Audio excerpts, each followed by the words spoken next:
Right, YouTube, it's Big Mike. Without further ado, retro. And now, just a quick one of my Super Famicom collection.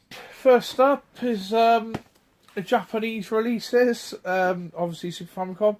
So, the first one is a big obligatory Street Fighter 2, the original release. That is the same image that was on the poster that came with the Super Nintendo in the UK. I do like the Japanese releases. They're nice boxes. Generally get better artwork than what we get as well. But yeah, I had to have the original Street Fighter.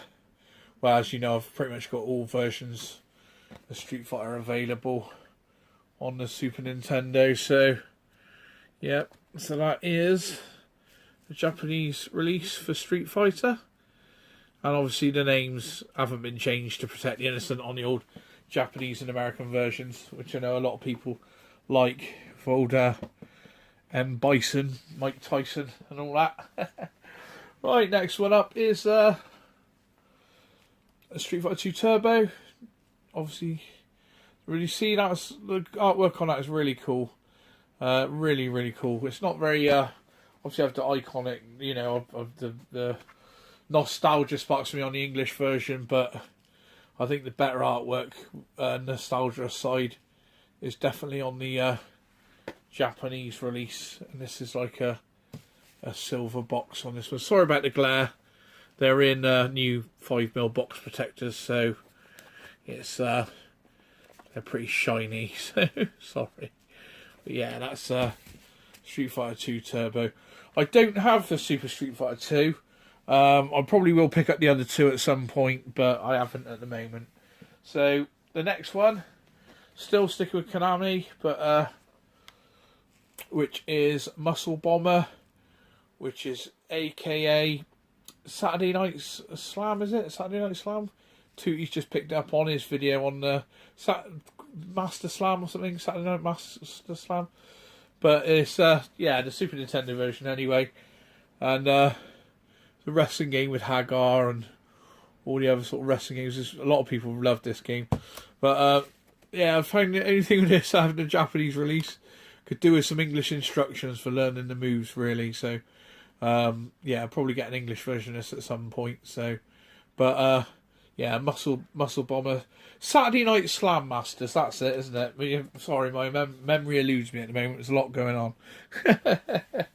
Right, probably my most expensive release I got on the Japanese release, which is Castlevania. Castlevania X, which is the latter release, is on the Super Nintendo. This is the one that costs absolutely ridiculous money.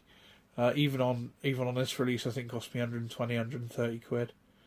Yeah, it's a cool game nonetheless. I haven't put any time into it yet, but I couldn't afford it on British release. The British one's about 500 to 700, maybe more, and to get it in decent condition is very, very hard. And the American release is 350 upwards. So 120, 130 for this release. Yeah, that'll do me. So, yeah, great game.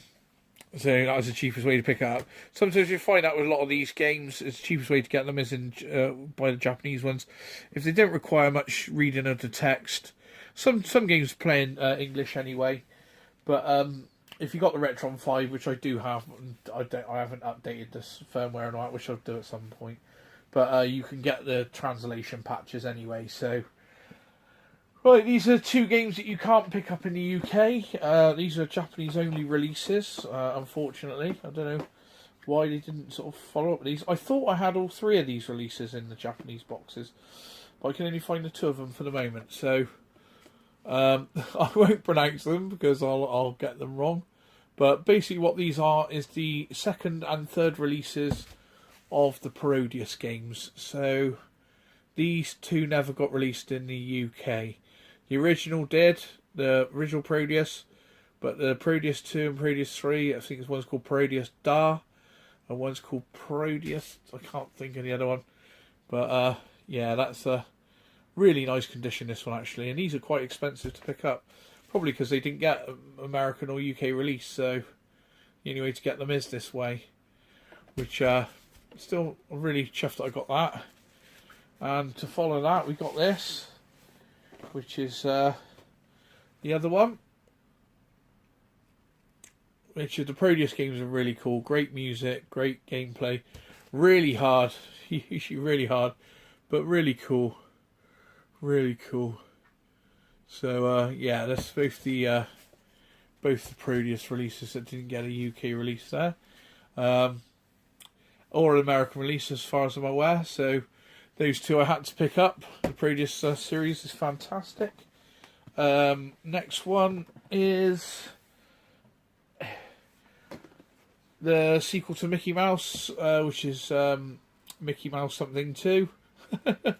Number 2 and number 3 didn't get a UK release. Don't think they got an American release either. So they're only available on Japanese release. So yeah, so we picked these up. It's a Capcom release again. So yeah, these are only available on Japanese. So I picked this up. I'm after number 3. So, but yeah, Capcom. It's got to be pretty good on it. So first one was cool. Not as good as the Mega Drive releases, in my opinion, but I believe that they weren't. They're not Capcom releases, are they? I think they're actual Sega releases. Could be wrong. If I'm wrong, let me know.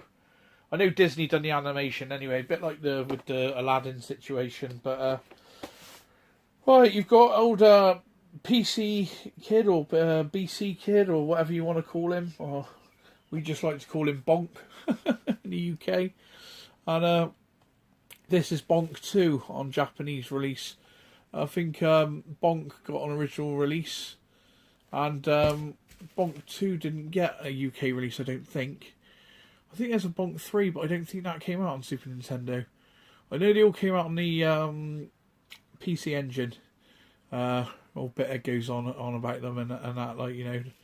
So I'd love to get a PC Engine. I'm very envious of Retro Dave Nintendo at the moment. He's loving the PC Engine at the moment, and it's certainly a system I've got my eye on. If I'm going to collect something next, it might be one of those, or I might get the Atari Jaguar. Get the 3D, you know, Wolfenstein, Doom, and Alien vs Predator, and then get a PC Engine after that, maybe.